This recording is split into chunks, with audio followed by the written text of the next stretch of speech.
సువార్త నిమిత్తమై ఒక వచన భాగం మనం చదువుకున్నాం. 3వ అధ్యాయం మత్తయి సువార్త మొదటి 3 వచనాలు. ఆ దినముల యందు బాప్తిస్మమిచ్చి యోహాను వచ్చి పరలోక రాజ్యము సమీపించినది, మారు మనసు పొందుడని యోదయారణ్యములో ప్రకటించుచుండెను. చిన్న ప్రార్థన. ప్రేమ కలిగిన తండ్రి, వందనములు, స్తోత్రములు. ఈ సాయంకాలపు వేళలో మరలా నీ పాద సన్నిధిలో కూర్చోవడానికి మాకు అవకాశం ఇచ్చావు. ఎంతోమంది నీ ప్రియులైన పిల్లలు చేరి రావడానికి కృపనిచ్చారు. స్తోత్రములు. నిలువబడిన నేను పూర్తిగా నిష్ప్రయోజకుని, కానీ నీ వాక్యము ప్రయోజనకరమైనది, బలమైనది. నీ వాక్యం ద్వారా ఆకర్షించమని, రక్షణ భాగ్యమును ప్రసాదించమని, నీ కృపకు మమ్మల్ని పాత్రులుగా చేయమని నీ చేతులకు మమ్మల్ని అప్పగించుకుంటూ వాక్యమై ఉన్న మా ప్రభువును మా రక్షకుడైన యేసుక్రీస్తు వారి నామములో స్తుతించి ప్రార్థిస్తున్నాము తండ్రి. ఆమేన్. ప్రభునందు ప్రియమైన వారలారా, యోహాను జీవితంలో, బాప్తిస్మమిచ్చి యోహాను జీవితంలో మత్తయి సువార్త 11వ అధ్యాయం 11వ వచనాన్ని ఆధారం చేసుకొని స్త్రీలు కనిన నరులలో యోహాను గొప్పవాడు అనే సంగతి మనం ధ్యానం చేస్తూ యోహాను గొప్పతనాన్ని, అతని జీవిత విశేషాలు ఉదయకాలం మనం ధ్యానం చేశాం. ఈ రాత్రికాల సమయంలో యోహాను ప్రకటన మధ్యాహ్నం కూడా మనం జ్ఞాపకం చేసుకున్నాం. యోహాను ఏమి ప్రకటించాడు అంటే, యోహాను మారు మనసు ప్రకటించాడు. యోహాను ఏం ప్రకటించాడు? మారు మనసు ప్రకటించాడు. యోహాను మారు మనసు ప్రకటించాడు. మార్కు సువార్త 1వ అధ్యాయం 15వ వచనంలో యేసుక్రీస్తు ప్రభువు కూడా కాలము సంపూర్ణమైనది, దేవుని రాజ్యము సమీపించినది, మారు మనసు పొంది సువార్తను నమ్ముడని చెప్పుచు దేవుని సువార్త ప్రకటించుచు గలిలయకు వచ్చాను. యోహాను ప్రకటించినది మారు మనసే, ప్రభువైన యేసుక్రీస్తు వారు ప్రకటించినది మారు మనసే. మార్కు సువార్త 6వ అధ్యాయం 12వ వచనం. మార్కు సువార్త 6వ అధ్యాయం 12వ వచనం. కాగా వారు బయలుదేరి, అనగా అపోస్తలులు, 12 మంది అపోస్తలులు, కాగా వారు బయలుదేరి మారు మనసు పొందవాలని ప్రకటించుచు. యేసుక్రీస్తు ప్రభు ఏర్పరచుకున్న 12 మంది శిష్యులు కూడా ఏం పొందమని చెబుతున్నారు? మారు మనసు. యోహాను మారు మనసు, యేసుక్రీస్తు మారు మనసు పొందమని చెప్పాడు. అంత మాత్రమే కదా, ఆయన శిష్యులు కూడా మారు మనసు పొందమని చెబుతూ వచ్చారు. పేతురు కూడా కదా, అపోస్తల కార్యముల గ్రంథం 2వ అధ్యాయం 38వ వచనంలో, అపోస్తల కార్యముల గ్రంథం 2వ అధ్యాయం 38వ వచనంలో చెప్పాడు, పేతురు మీరు మారు మనసు పొంది పాపక్షమాపణ నిమిత్తము ప్రతివాడు యేసుక్రీస్తు నామమున బాప్తిస్మం పొందుడి అని చెప్పాడు. 3000 మంది చేర్చబడిన దినం అది. కాబట్టి మారు మనసుకు ఎంత ప్రాధాన్యత ఇచ్చారో చూడండి. బాప్తిస్మం ఇచ్చి యోహాను అదే మారు మనసు గురించి మాట్లాడాడు. మన ప్రభువైన యేసుక్రీస్తు వారు అదే మారు మనసు గురించి మాట్లాడారు. ఆయన ఏర్పరచుకున్న 12 మంది శిష్యులు అదే మారు మనసు కోసం మాట్లాడారు. అయితే ఇంతమంది మాట్లాడుతున్నారంటే ఇది ఎంత ప్రధానమైంది? ఏది ప్రధానమైంది? మారు మనసు. మారు మనసు పొందండి, మారు మనసు పొందండి. పద్మాసు దీపంలో ఉన్న యోహానుకి కూడా దేవుడు, ఆయన ప్రభువు ప్రత్యక్షమై ఆయన మాట్లాడుతూ సంఘములో, ప్రకటన గ్రంథంలో అక్కడ కూడా మారు మనసు అనే మాట ఎక్కువ వాడుతూ వచ్చాడు. చూడండి, ప్రకటన గ్రంథం 2వ అధ్యాయం 16వ వచనం. ప్రకటన గ్రంథం 2వ అధ్యాయం 16వ వచనం ఏమన్నాడు? కావున మారు మనసు పొందుము. ఇక్కడ మనం గమనిస్తున్నాం, కావున మారు మనసు పొందుము. పెర్గము సంఘంతో మాట్లాడుతున్నాడు. పెర్గముతో మారు మనసు పొందు, మారు మనసు పొందుము. అంత మాత్రమే కాదు, 21వ వచనం కూడా చదువుతాను చూడండి. మారు మనసు పొందుటకు నేను దానికి సమయం ఇచ్చి తిని. ఇది తుయతైర సంఘంతో చెబుతున్నాడు. పెర్గము సంఘముతో మారు మనసు అని చెప్పాడు, తుయతైర సంఘముతో మారు మనసు అనే మాట చెప్పాడు. సంఘాలకు మారు మనసు, వ్యక్తులకు మారు మనసు. ఆలోచిస్తున్నారా? కాబట్టి మారు మనసును గురించిన అనేకమైన సంగతులు దేవుని మనం వింటాం. 3వ అధ్యాయం 3వ వచనంలో కూడా, ప్రకటన గ్రంథం 3వ అధ్యాయం 3వ వచనంలో కూడా అదే పేజీలో ఉంది. నీవేలాగ ఉపదేశము పొందితువో, ఎలాగ వింటివో జ్ఞాపకము చేసుకొని దానిని గైకొనుచు మారు మనసు పొందము. ఇది సార్దీస్ సంఘంతో చెప్పాడు. 3 సంఘాలతో, పెర్గముతో మారు మనసు పొందమన్నాడు, తుయతైరతో మారు మనసు పొందమన్నాడు, సార్దీస్తో మారు మనసు పొందమని చెప్పాడు. ప్రియులారా, దేవుని వాక్యము వ్యర్థమైంది కాదు. ఆయన అనవసరంగా ఏమీ మాట్లాడు. మారు మనసు గురించి ప్రకటన గ్రంథంలో కూడా చాలా విశేషమైనటువంటి సంగతులు చెబుతూ వచ్చాడు. ఇక్కడ బాప్తిస్మం ఇచ్చే యోహాను కూడా మారు మనసు పొందండి, కారణం ఏంటంటే పరలోక రాజ్యము సమీపించింది. పరలోక రాజ్యము సమీపించినది కనుక మారు మనసు పొందాలి. మారు మనసు అంటే 3 మాటలు చెప్తా. మారు మనసు అంటే లూకాసు వార్త 24వ అధ్యాయం. చాలా మాటలు చెప్పుకోవచ్చు, కానీ నేను ఒక చిన్న క్లుప్తమైన సందేశం ఇస్తాను. అన్న మనకి ఉదయం మనం ఆ వర్తమానం వినలేదు కాబట్టి ఇప్పుడు విందాం. 24వ అధ్యాయం 47వ వచనం చూడండి. యెరూషలేము మొదలుకొని సమస్త జనులలో ఆయన పేరట మారు మనసును పాపక్షమాపణ. మారు మనసు అనే మాటకి అర్థం ఏంటంటే అక్కడ పాపక్షమాపణ. మారు మనసును పాపక్షమాపణ. ఎవరైతే మారు మనసు పొందుతారో వారికి ఏం దొరుకుతుంది? పాపక్షమాపణ. అతిక్రమములు దాచిపెట్టువాడు వర్ధలడు, వాటిని ఒప్పుకొని విడిచిపెట్టువాడు కనికరం పొందు. మారు మనసు పొందిన వారికి ఏం దొరుకుతుంది? పాపక్షమాపణ. అపోస్తుల కార్యముల గ్రంథం 20వ అధ్యాయం 21వ వచనం. అపోస్తుల కార్యముల గ్రంథం 20వ అధ్యాయం 21వ వచనం. దేవుని ఎదుట మారు మనసు పొంది, కదండి, ఇంటింటా మీరు తెలియజేయచ్చు బోధించుచు దేవుని ఎదుట మారు మనసు పొంది మన ప్రభువైన యేసుక్రీస్తునందు విశ్వాసముంచవలెను. మారు మనసు అంటే పాపక్షమాపణ అని విన్నాం.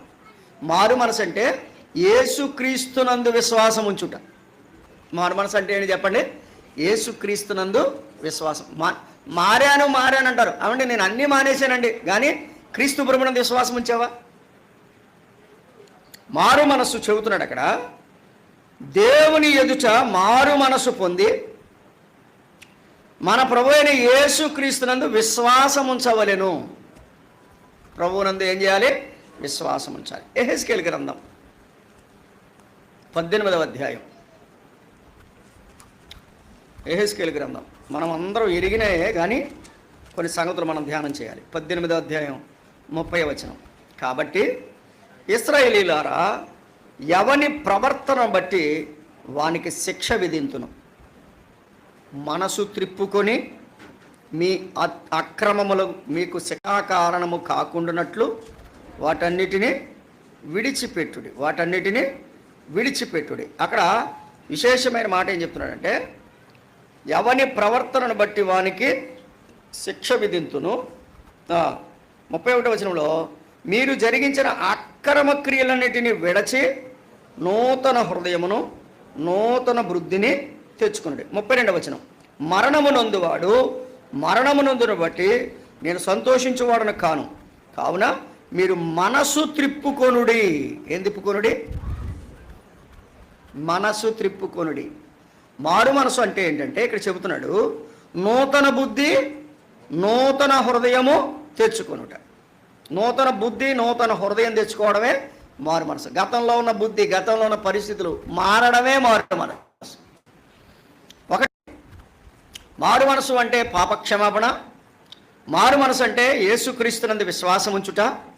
మారు మనసు అంటే నూతన బుద్ధి నూతన హృదయమును తెచ్చుకుంట. ఇది జస్ట్ మనకు అర్థం కావడం కొరకు 2-3 మాటలు జ్ఞాపకం చేశాను అంతే. కాబట్టి యోహాను ఏం చెబుతున్నాడు?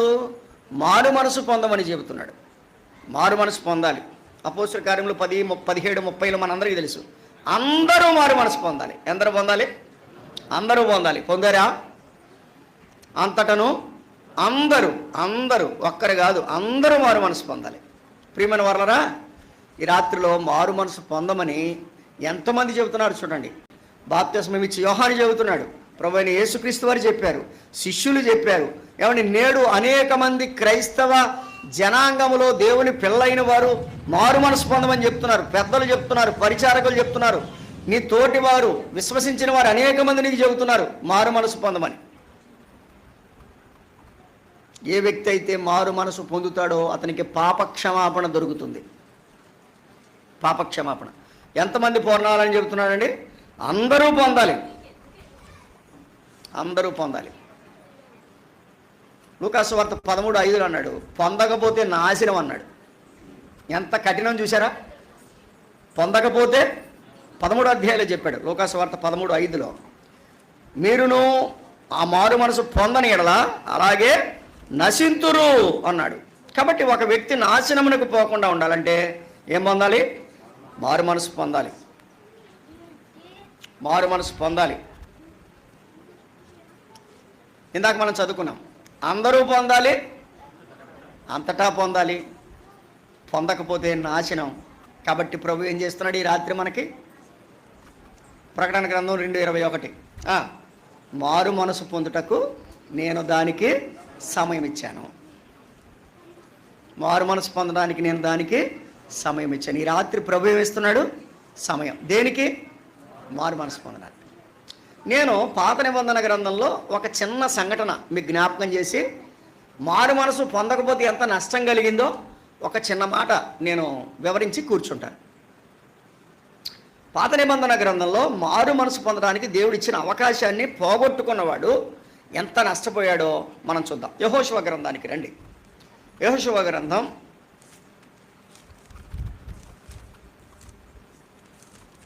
7వ అధ్యాయం 11వ వచనం.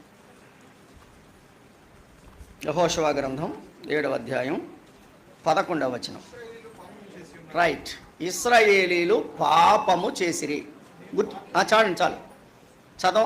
చిన్న చిన్న మాటలే చెప్తా, మీకు మైండ్లోకి వెళ్ళాలా, మీ మనసులోకి వెళ్ళాలి. ఇశ్రాయేలీలు ఏం చేశారు? పాపం చేశారు. 12వ వచనంలో శాపము తెచ్చుకున్నారు. చూడండి 12వ వచనంలో ఏముంది? పాపం చేశారు, శాపం తెచ్చుకున్నారు. అమ్మ విన్నారా? ఇశ్రాయేలీలు ఏం చేశారు? పాపం చేశారు, శాపం తెచ్చుకున్నారు. పాపం వల్ల వచ్చేతము మరణం. పాపం చేశారు, శాపం తెచ్చుకున్నారు. ఏ భేదమును లేదు, అందరూ పాపము చేసి దేవుడు అనుగ్రహించే మహిమను పొందలేకపోతున్నారు. పాపం చేశారు, శాపం తెచ్చుకున్నారు. మరి ప్రకటన గ్రంథంలో పెర్గెముతో, తుయతైరతో, సార్దిస్తో ఏమన్నాడు? మారు మనసు పొందుము, మారు మనసు పొందుము, మారు మనసు పొందుము అని ఆ సంఘాలన్నిటికీ ఏమిచ్చాడు? ఏమిచ్చాడు? సమయం ఇచ్చాడు, అవకాశం ఇచ్చాడు. ఇక్కడ కూడా చూడండి 13వ వచనం.